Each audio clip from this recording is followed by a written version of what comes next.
Assalamualaikum warahmatullahi wabarakatuh. Selamat pagi anak-anak. Apa kabar kalian pagi ini? Harap kalian sehat selalu. Ya. Sebelum kita mulai pembelajaran, marilah kita sama-sama berdoa dulu menurut agama masing-masing. Semoga pembelajaran hari ini kalian bisa mudah memahaminya dan bisa melaksanakan tugas dengan baik. Ya, anak-anak kelas 5, langsung saja. Dalam proses pernapasan pada manusia, alat-alat pernapasan manusia terdiri dari rongga hidung, pangkal tenggorok, dan paru-paru. Nah, prosesnya seperti ini. Berawal dari masuknya udara bebas ke dalam hidung. Di dalam hidung udara mengalami penyaringan sehingga debu atau kotoran yang berasal dari udara tidak dapat masuk. Penyaringan ini dilakukan oleh serabut hidung dan selaput lendir. Selain mengalami proses penyaringan, udara yang masuk ke dalam hidung juga mengalami penyesuaian suhu dan kelembapan. Nah, ini adalah organ-organ pernapasan pada manusia, ya. Dan juga Bapak akan jelaskan prosesnya. Dari rongga hidung atau rongga mulut, oksigen masuk ke dalam paring, lalu laring, masuk lagi langsung ke trakea, dari trakea masuk ke namanya bronkus, lalu ke cabangnya yaitu disebut bronchiolus, dan terakhir adalah masuk ke alveolus. Nah, seperti halnya kalian lihat, ini adalah bronchiolus, ini adalah cabang kecil, lalu batang atau seperti batang ini disebut bronkus, lalu yang seperti buah ini disebut alveolus. Sedangkan diafragma adalah organ yang bisa menahan atau mengendurkan pada saat kalian bernapas. Nah, gangguan pada alat pernapasan manusia, ya, ada penyakit dan gangguan yang menyerang alat pernapasan manusia, yaitu seperti halnya udara yang kita hirup pada saat bernapas tidak selamanya bersih. Salah satu faktor yang dapat menyebabkan udara yang ada di sekitar kita menjadi tidak bersih adalah pencemaran udara. Pencemaran udara ini dapat diakibatkan oleh debu, asap, dan bau tak sedap. Nah, penyakit dan gangguan yang menyerang alat pernapasan yaitu seperti merokok, influenza, asma, TBC, tuberkulosis. Nah, rokok banyak mengandung zat kimia berbahaya yang terkandung dalam rokok dan asap rokok. Rokok tidak hanya berbahaya bagi si perokok, tapi juga orang-orang di sekitarnya. Gangguan paling ringan yang disebabkan oleh asap rokok adalah batuk dan sesak napas. Mereka yang tidak merokok tetapi menghirup asap rokok, orang seperti itu disebut perokok pasif. Perokok pasif beresiko sama dengan perokok aktif, misalnya sakit mata, sakit kepala, dan kanker paru-paru. Influenza adalah peradangan pada selaput rongga hidung yang disebabkan oleh infeksi virus influenza.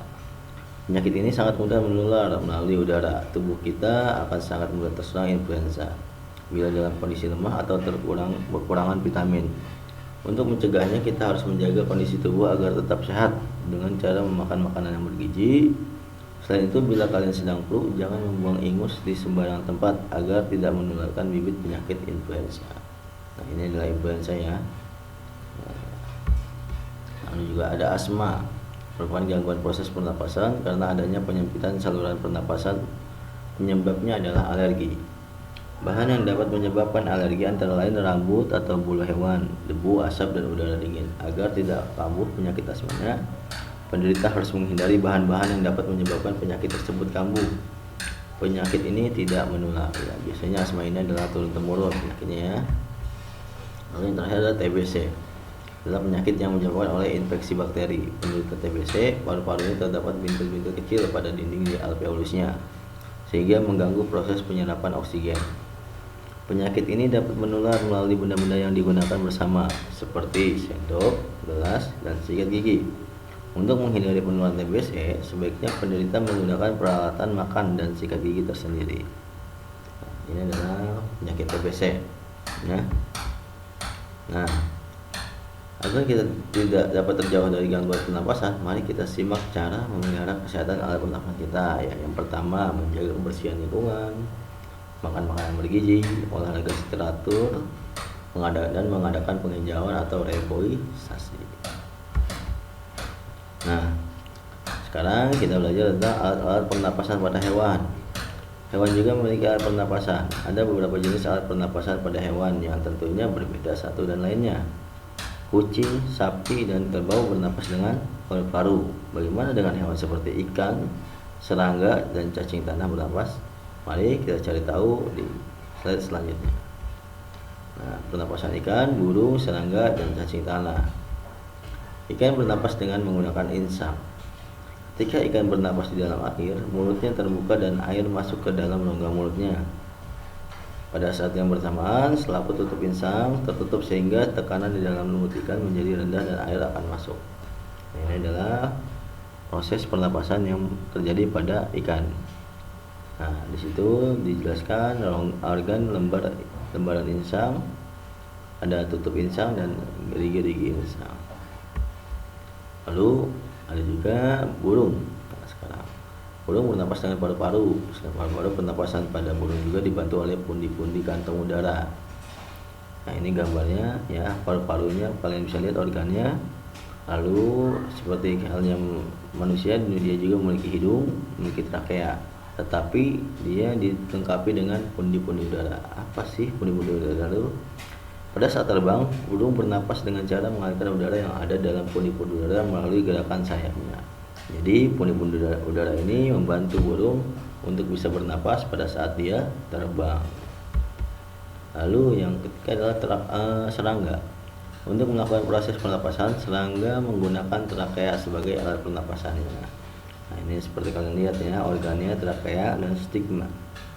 Pada serangga, pernapasan dimulai dengan masuknya udara melalui stigma. Kemudian udara tersebut dialirkan ke seluruh tubuh oleh trakea. Nah, sekarang yang terakhir adalah cacing. Cacing merupakan hewan yang tidak memiliki alat pernapasan khusus seperti halnya pada hewan lainnya. Cacing bernapas dengan permukaan kulitnya.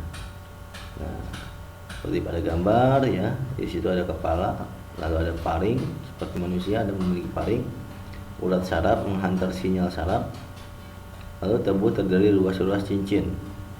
Nah, ini ada juga dalam cacing itu ada otot, usus, dan tali saraf. Kulit yang lembab ini selain mempermudah masuknya oksigen ke dalam tubuh, juga memudahkan keluarnya karbon dioksida yang merupakan zat sisa pernapasan. Jadi cacing adalah hewan yang bernapas ya melalui kulitnya. Ya, jadi itu adalah macam-macam hewan dengan alat pernapasan yang berbeda-beda, dan juga tadi kita sudah belajar tentang organ pernapasan pada manusia. Mudah-mudahan pembelajaran hari ini bisa dengan mudah kalian pahami ya. Nanti setelah ini kalian coba untuk melaksanakan tugas sesuai dengan apa yang kita pelajari hari ini. Baiklah, itu saja dari Bapak. Assalamualaikum warahmatullahi wabarakatuh.